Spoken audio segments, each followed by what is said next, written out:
Before California became the current region so akin to the liberal and progressive left, that state produced men like Richard Milhous Nixon, a controversial figure of the Cold War, hated by the international left, and labeled as the prototype of the evil Republican. The only Chief Magistrate of the United States who, despite having won the 1970 elections by a landslide, a power abuse scandal led him to resign from his position in 1972. His story is full of memorable moments. During his administration, he started the very famous and controversial so-called War on Drugs. He founded the Environmental Protection Agency, passing a broad package of environmental laws that would scare any current conservative. He ends the gold standard, institutes a lottery recruitment and conscription system to send young people to die or return traumatized from Vietnam, and turns his back on Chiang Kai-shek to shake hands with Mao Zedong in China. Iconic image of American conservatism, now all political scandals carry the suffix "gate" due to the famous Watergate case that cost him the presidency. Wiretapping of political enemies, conflicts with the press, and fights with branches of power are part of the political record of one of the most remembered presidents in the history of the United States. Today we are going to learn about the history of this very interesting character. This is Reynaldo Carrillo speaking. This is the New Encyclopedia, and don't forget to follow us on our Instagram account called the New Encyclopedia. Richard was the son of Frank Nixon, a stubborn, emotional man of Methodist Protestant upbringing, whose mother had died of tuberculosis when he was 8 years old, and his father remarried when he was 11 years old. Given this, Richard Nixon's father suffered great abuses at the hands of his stepmother, which made his life unbearable. At 14 years old, Frank Nixon ran away from home and began working in the rural environment, and thanks to his violent character during his development, he found himself jumping between different jobs, having a great work capacity but very little emotional intelligence. On the other hand, Richard Nixon's mother is named Hannah Milhous, a calm, measured, unemotional woman from the religious society known as the Quakers. Hannah and Frank met at a Valentine's Day party and started dating, despite Hannah's family's disapproval, who did not approve of her relationship with that rough boy with horrible manners and ways. Thus, our protagonist, Richard Milhous Nixon, was born on January 9, 1913 in Yorba Linda, in a wooden house built by his own father on a plot where lemons were grown. He was the second of 5 children. From his earliest age, Richard was a calm, serious, intelligent child who was very devoted to his studies, with an emotional and distant intelligence that set him apart from others. The Nixon family gradually emerged from poverty as their father dedicated himself with a strong work ethic to the Protestant work, managing to open a gas station and a quite successful grocery store. At the age of 12, Richard sees his 7-year-old brother, Arthur, die from a sudden illness, an event that marked him for life. Then the trauma would strike him again when his older brother, named Harold, dies from tuberculosis.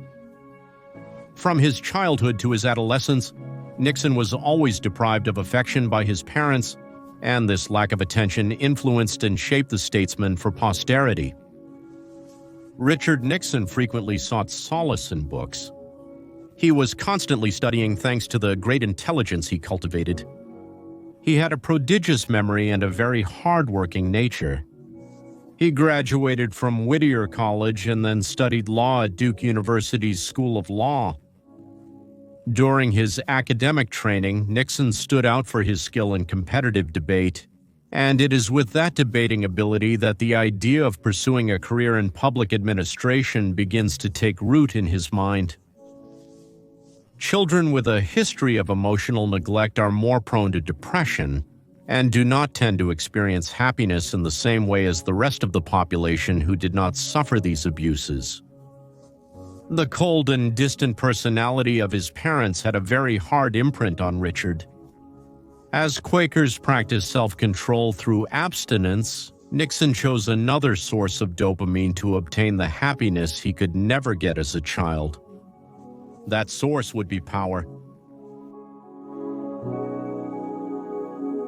To achieve that power and happiness he so longed for, Nixon took the most useful and successful tools and strategies he acquired from his family life experiences. In his public life, Nixon personifies his mother. Restrained, measured, lacking in emotionality, and deeply religious, Hannah Milhouse was a woman much loved in her community, while her father was a man repudiated. In Nixon's private life, he adopted what worked for his father in the family environment. Aggression and frequent outbursts and violent tantrums, those that we could hear in the recordings of the White House wiretapping system.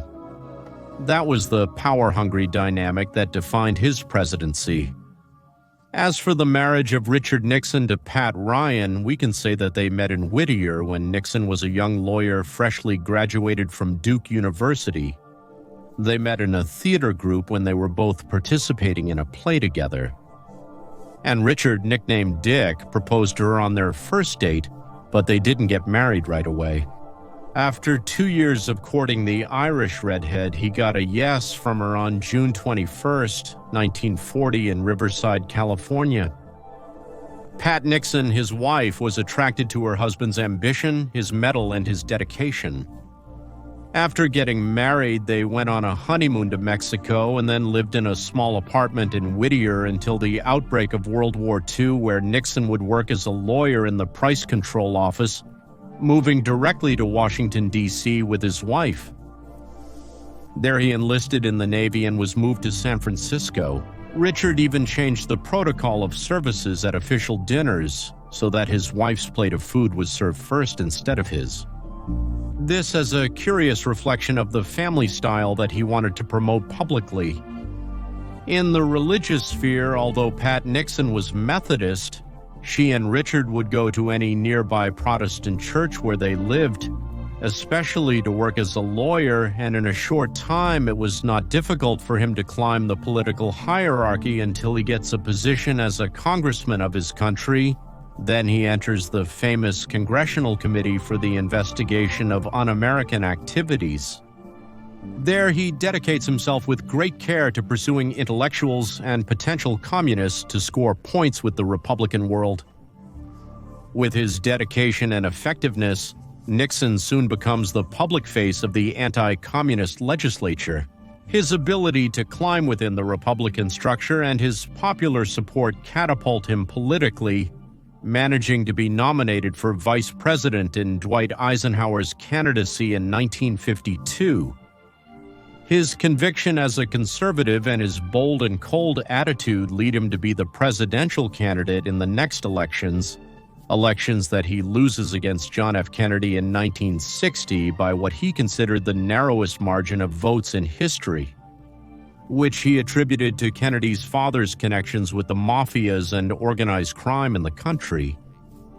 As a curious fact, it is worth noting that those who listened to the presidential debate between Kennedy and Nixon on the radio attributed the victory to Nixon, while those who watched the contest on television considered that Kennedy had trounced Nixon because of the transmission. 2 years after losing to Kennedy, the transmission. 2 years after losing to Kennedy, Nixon runs for governor of California and again loses disastrously. At that time, few predicted a future in politics for him, but the Californian Quaker politician dedicated himself to cultivating friendships by traveling the world and meeting world leaders. In 1968, Richard Nixon, who had long been the leading figure of the Republican Party, sees another political opportunity and decides to run for president against Hubert Humphrey, the vice president of Lyndon Johnson. After a tough campaign, Nixon wins the race and becomes the 37th President of the United States of America in a very close election.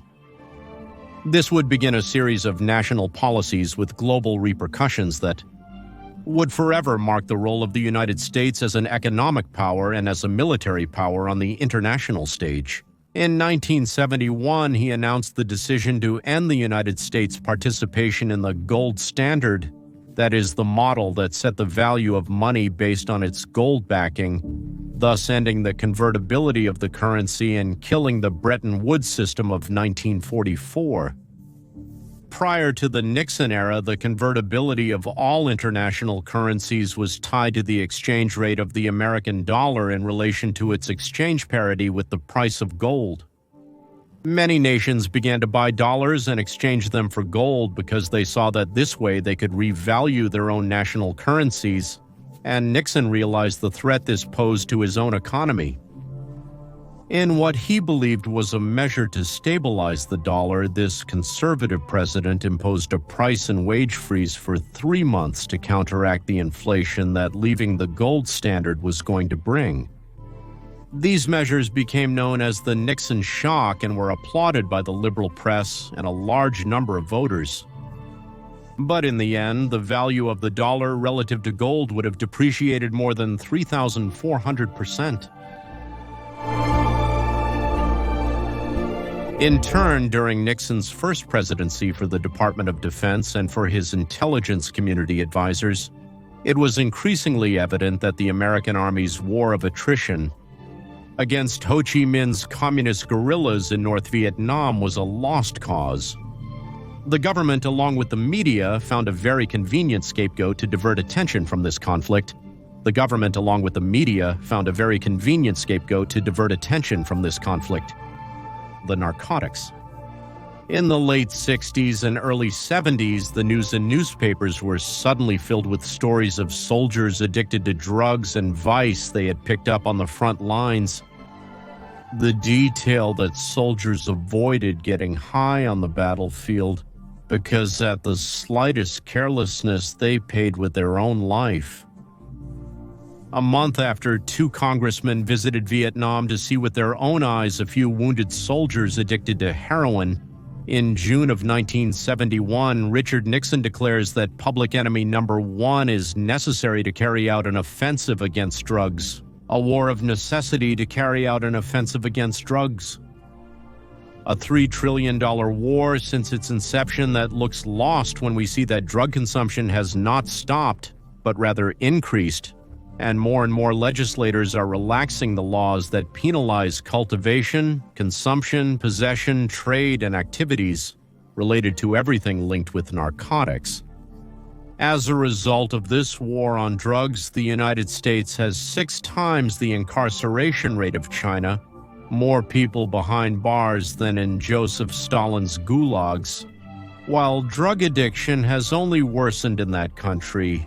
And the bulk of those convicts to highlight from this influential character is that during his electoral campaign, Richard Nixon presented himself as a sort of pacifist, the man who would bring the Vietnam troops home that so many mothers and fathers longed for, tired of receiving a folded flag and a condolence letter from the department.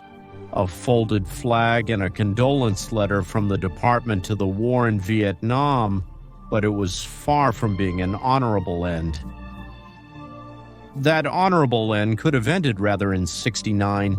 Nixon orders 3 B-52 bombers to be loaded with nuclear warheads and to fly over the borders of the Soviet Union for 3 days in order to boldly convince the Soviets that he and no one else would do whatever was necessary to win the war in Southeast Asia.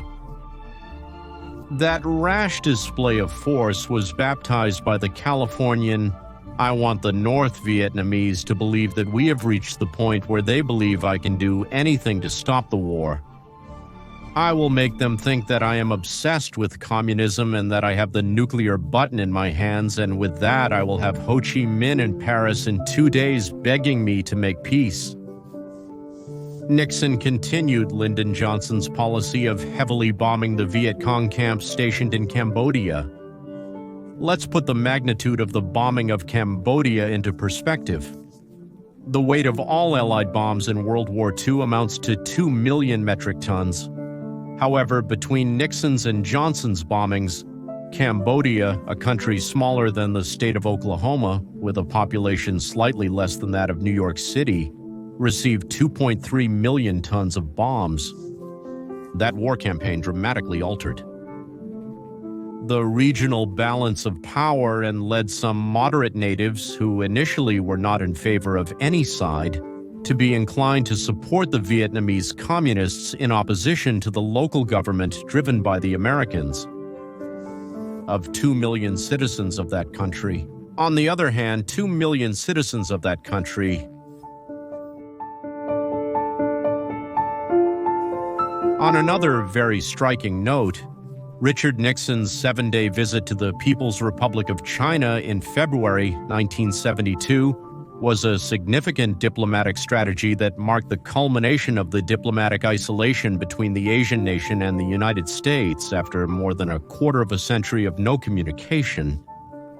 By visiting Beijing, Nixon would gain leverage over Chinese relations above the bad terms after the ideological and political conflict between China and the Soviet Union from 1955 to 1960.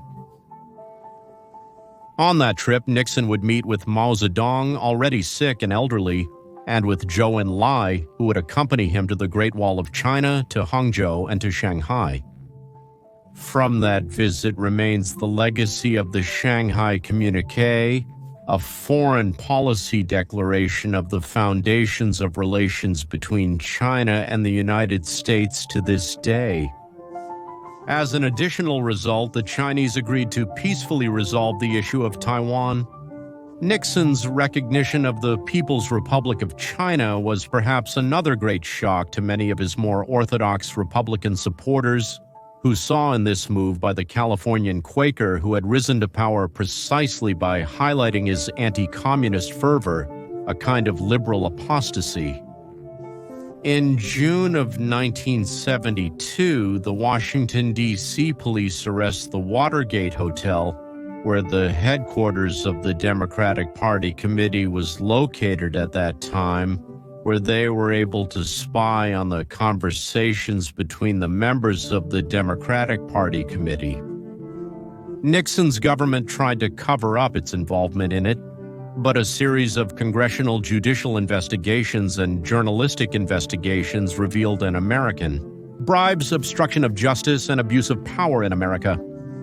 Bribes, obstruction of justice, and abuse of power perpetrated from the Oval Office of the White House towards spying on their political opponents, as well as it was not the first time they harassed groups and political activists using the Federal Bureau of Investigation, the Central Intelligence Agency, as well as other agencies. However, it was the first time that a case like this acquired a media and national connotation. Nixon had set up a covert investigative unit from the White House, which he dubbed the Plumbers, which had the function of suppressing all leaks of classified information as a result of suppressing all leaks of classified information as a result of the so-called Pentagon Papers. This was a series of documents that revealed how the United States became irregularly involved in the Vietnam conflict from the presidencies of Harry Truman, Dwight Eisenhower, John Kennedy, and Lyndon Johnson. Although these papers did not directly and politically affect Nixon, he decided to suppress them. Nixon decides to resign before the Senate could take him to an impeachment trial for his abuse of power that was made public to everyone. Having his abuse of power made public, Nixon lived tormented for the rest of his life, having to give up his favorite source of pleasure, power. After Gerald Ford became president in 1974, he granted a presidential pardon to Richard Nixon for his crimes committed against the United States. In 1975, Nixon was practically in financial ruin, living beyond his means in his luxurious California home at the expense of his political benefactors. It wasn't until a series of famous interviews with David Frost, a famous celebrity interviewer, and throughout the 80s, Nixon dedicated himself to writing his memoirs and other books, giving lectures and traveling the world to meet with world leaders.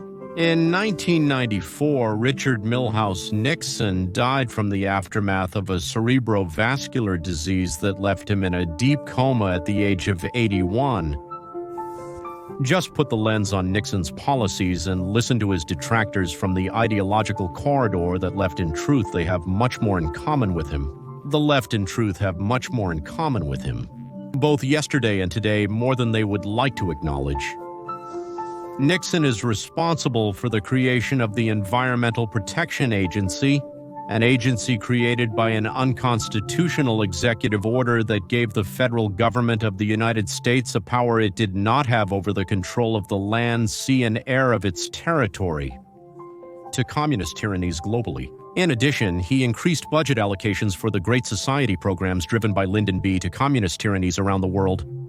In addition, he increased budget allocations for the Great Society programs driven by Lyndon B. Johnson, the Medicare and Medicaid medical programs, the war on poverty, and spending on the military-industrial complex by increasing the presence of troops in Vietnam, and the institution of the precedent of affirmative action policies, the so-called positive discrimination that requires all institutions in the United States to impose quotas based on sex, race, creed, and religion instead of ability, achievements, attitudes, and aptitudes.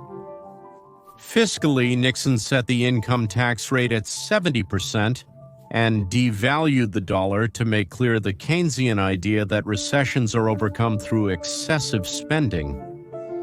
Finally, in the famous interview that Sir David Frost conducted questioning his actions over Watergate, Nixon, a Republican who should be on the side of the rule of law, the Constitution, and the Bill of Rights, replied that if a president commits those excesses, then it really isn't illegal. Regardless, Richard Nixon's legacy in the history of the U.S. and the world is undeniable. He was a lauded and despised president for his management, which even today continues to have consequences in geopolitics and in the development of global conflicts, from relations with China, the way in which the scourge of drugs is dealt with inside and outside the United States, nuclear disarmament policy, to the eternal grudges of the global left that made the only president from California the prototype object of their rejection. His policies continue to be a source of controversy. Reynaldo Carrillo spoke to you. I hope you liked this video. Don't forget to follow us on our Instagram account called The New Encyclopedia, as well as liking this video, subscribe to the channel, leave any comment. Until next time.